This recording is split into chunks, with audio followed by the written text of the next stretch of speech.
Hi, I'm Jane Bulfin. It's lovely to meet you, Peggy. You too, And you Jane. are Peggy Ryan Darcy That's right. from Golden. Golden, yes. Yeah. And we're going to have a bit of a chat about life in Tipperary. How long ago? Or is that a cheeky question? No, it's not a cheeky question. No, I'll be 81 this August. Wow. Yeah. I was born 1945, yeah. Yeah. And I started school here, I suppose, in 1951. No, it wasn't a bit earlier. Yeah, maybe 1951. I went to Ballock School first, you see. Ballock, which is up the road. And then I transferred to here. I got my Holy Communion across the way in 1952, I'd say. I was just 7 years. And then I came to school here for whatever, until the 6th class anyway, yeah. And I liked school. I really liked it. I enjoyed my school days and made great friendships from it. Was it a big school? This school now at that time was this lower part was the master's room. Okay. And to come into school, if the master wasn't here, you had to go up a stone stairs, which was where the entrance is now. You know the entrance back in today? Yeah. There's a stone stairs up there into what was Mrs. She just died a couple of weeks ago, actually. She's May Ryan that time. Okay. Mary She Ann was Ryan. mistress. She was mistress, yeah. And we come to her room, and then we went into Mrs. Heffernan's room, and then we came down timber stairs somewhere about here, somewhere into the master's room. Right. And the master's room was the biggest of the 3 rooms, you know. The other 2 were kind of half and half. Room yeah, right there. Yeah, that's it. Yeah. What would you remember most about those years?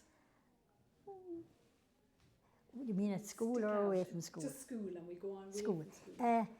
Nothing much, like, great time here. Yeah. We enjoyed playing out in the field there. We had the toilets that time were only timber boards over the stream that flowed at the end. You're joking. And there was no way of washing hands or doing anything like that. There was a cabin over it or something? No, just, it was doors. I think it was 3 doors on the girls' side, maybe 4, and the same on the boys' side. It's kind of, there's a little wall between the 2 lots of toilets. And you could go in. You went in a little room. It wasn't exposed. But when you went in, there was nothing there but a stream flowing under it. And no hand washing? No hand washing, nothing taught. Hand washing those days. No. Yeah. So just the stream to carry it away, and that was it. Wow. Yeah. Yeah. That's very different. You think about it, a very different time. You know, if you go back to that now, it's a kind of third world, if you like, really, wasn't it? But that was, of course, the 50s, the early 50s. And there wasn't any rural water or any electricity or any of that at the time. So so you'd come in, you walked into school? Oh, we walked only about, I suppose, 1.5 kilometres of that was all we walked. Like, but some children walked 5 and 6 and maybe 7 kilometres. Wow. Way up, yeah. Down, do you know Ballycamas? No? I vaguely. You know, there was a family that lived on the bank of the river, and when you go across the stepping stones, you're into Borland, that near to Borland. Wow. And they walked all that way up to a big family of them, yeah. That'd take your time. Well, I think nobody was in a hurry in those days. Children, I'd say, might be home for 4 o'clock, the ones who were far away. I mean, we weren't in any hurry home. We might go into a field and might get a turnip and scoop to turnip, or steal some apples, or that kind of thing. It was a different time. There was nobody watching the clock watching the clock, or nobody saying, where were you until now? We didn't know of any dangers. Like nowadays, it's all about keeping children safe and all that kind of thing. That wasn't even taught, But I suppose you were known to everyone in the community. Yes, I suppose that was it. And there was no maybe cares or anything like that either. You know. The priest would have a care, the teacher would have a care. He cycled from Dunban those days. The teacher? The teacher. Do you know Dunban? It's way up. I do, way up, a long way up. Hilly, yeah. So he cycled down in the early days, of course he'd care later on, but he came from Kerry. He was a master baker, yeah. And was he nice? Well, I liked him. I know that people didn't like him. I liked him, yeah. But you were one of the good students? Well, I suppose, to praise myself, I suppose I was, yeah. Wasn't work in the house and around the farm was much more divided then? As in, women did very specific, or is that wrong? Well, I'll tell you, my own mum and dad did everything together. Okay. Outside, he didn't do any inside work, funny enough, but everything together. Outside. Oh, so she got double work? Yeah, she got double. Well, not really, because, you know, they got on so well together. They were 20 years apart in age, but they got on so well. That's and we had a lovely childhood, I must say that. And the rosary was said every night, of course, kneeling with the backs of the chairs, kneeling down, that kind of, it was a different time, a much nicer time, I say, to grow up in than today, and all they have today, you know. We grew up in a much better time. Yeah, we had the better of it, I think, you know. It was so different. Children had no devices to be playing with. You went out and you played shop and cobby house and all sorts of things like that. You know, silly little games. People would laugh at it today, but that was the way it was. Yeah. You know, like, so you wouldn't have many toys as such? Oh, very few toys. No. What would you have had? There was little dolls you couldn't imagine. The head might be like that size, and little body on them, and two little legs and and if you did any bit of manoeuvring at all, the arms fell off, or the legs fell off. They were of little use, if you like, you know. But that's all people could afford in those days. I mean, men were paid that time about family were maybe £3 or £4 a week. But the family had to be fed on that. Then the ration books were there in that time as well, of course. Of course, just post-war. Yeah, and I can't remember how much, but I think it's about an ounce of tea each and an ounce of sugar each and so much butter, and you know, and you had to kind of eat that over the week. We didn't know anything when we were children, but to think back on it, the mothers must have had an awful time trying to spread that over the period. Keep everyone happy. Keep everyone happy, yeah. But then my mother was a great cook, great to bake, and she was great to do everything, if you like. Mending, sewing. She did mending and sewing? Mending and sewing and ironing and washing and scrubbing, and they did all of it. You know, the women had such a hard time. When you say a 30-year-old woman today would not have a clue what that was. They was. Wouldn't have so a take clue. Us through they get up in the morning. Job.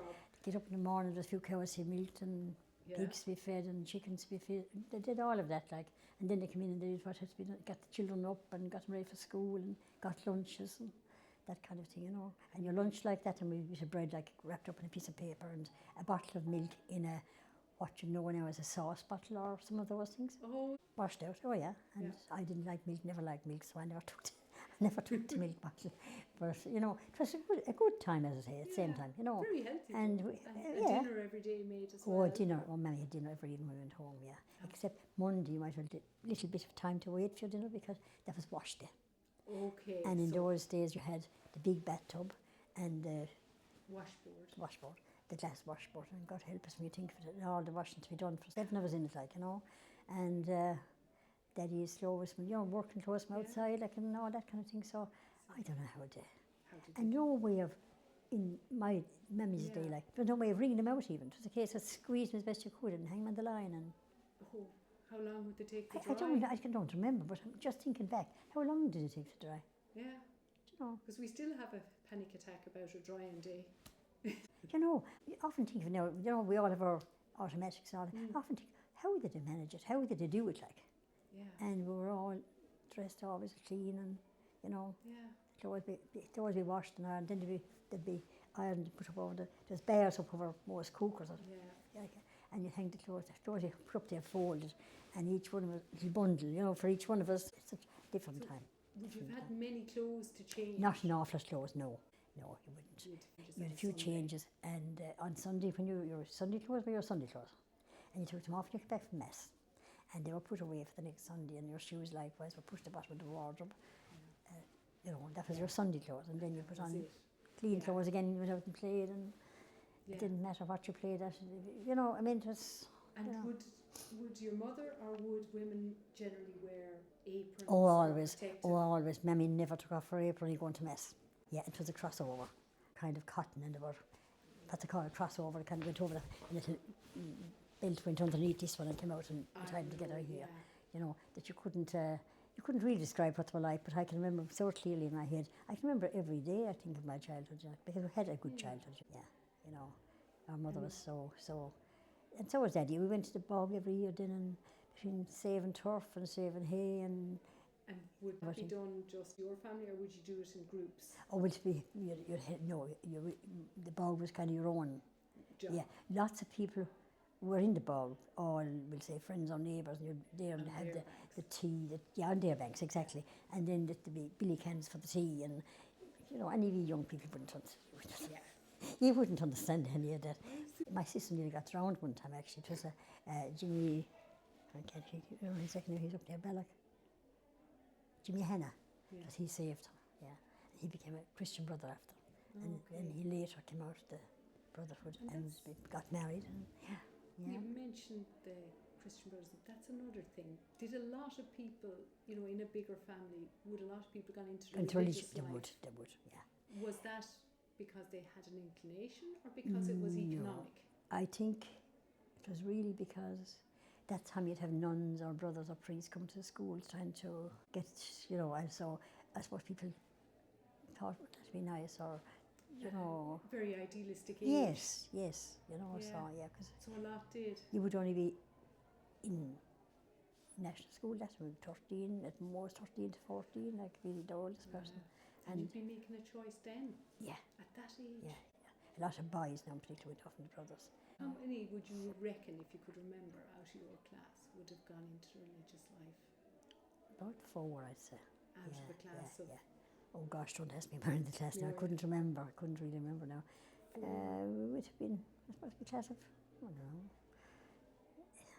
You know, off my head now, I couldn't remember. I could remember a few. You know, you'd always remember a few of your class. You wouldn't remember all of them. Well, 14, I suppose, any in the class, maybe more. Still a lot. That's about a third of the class.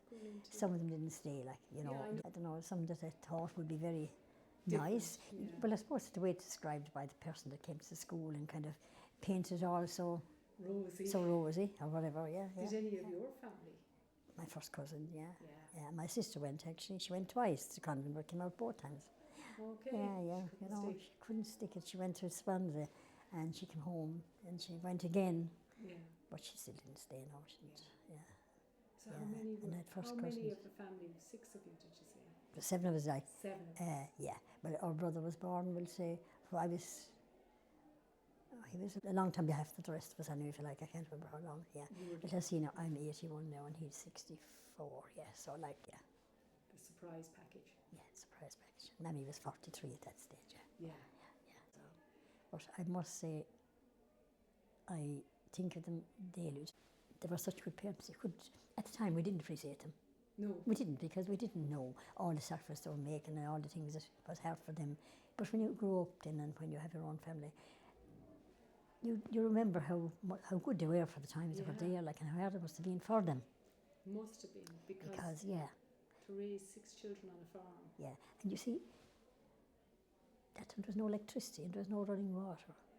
Yeah. You know, we used to have barrels outside the backyard for the water, and the chutes come down into the barrels, and when the rainwater came like that, and here and everything was washed in that, and clothes were washed with it. And so houses wouldn't have had bathrooms as such? Oh, no. You would just have a tub in the kitchen? A tub brought in on a Saturday night, like, and be all washed into one water, and it'll tell. Yeah, I think more or less the smallest up along, you know. Yeah. And the last ones were given a little bit of privacy, I suppose. It was the others off to bed. Could you imagine it today, like? Yeah, no. You know, people wouldn't understand. No, I mean, they all have, my grandchildren now, they all have their own ensuite bathrooms. Like, I mean, you think that, you know, the time we grew up, we hadn't even an indoor toilet. Yeah. And very few people had. No, there was a little house outside, like, and you know, so. So I'm assuming you said you kept the chickens and everything. Did your mother make butter, or did she just send it to creamery? She went to creamery, yeah. No, she did make it at one stage. I think that turned me off butter for years. There was a creamery strike and the milk wasn't taken, and then they used to make the butter, trying to separate the milk from the cream and make the butter. Yeah. It's a big job. Yeah, big job. So yeah, there was lots of lovely things about it, though, you know. Yeah. And we didn't really know how hard our parents were working. That's what I think back on so much that we didn't realise. And in farming families, was the tradition of arranged marriages or maid matches still going? I don't know, really. I don't know. I did in later life. I met people, but I didn't know then of it. No. But of your parents, they weren't. No, they were not. No, not a maid match at all. No. I loved matching, even though my dad had been married previous, you see, and his wife died in the childbirth of the first child. So she was 20 years younger than him, but they were mad about each other. Well, I couldn't say that with all honesty. And even when he was getting his side was kind of going in the later years, she would be reading the papers and reading the Ireland Zone. And you see the two of them sitting so close to each other and reading the Ireland Zone for him and reading all those little things, like, you know. Yeah. And the Messenger and, you know, all the little books that were there in those days. And she'd be reading there for him away, like, and they were so close and so happy, you know. Peggy, I'm not going to keep you from your tea All right. because You're probably tired of thank you listening to very me. much. No, it's fascinating. Yeah.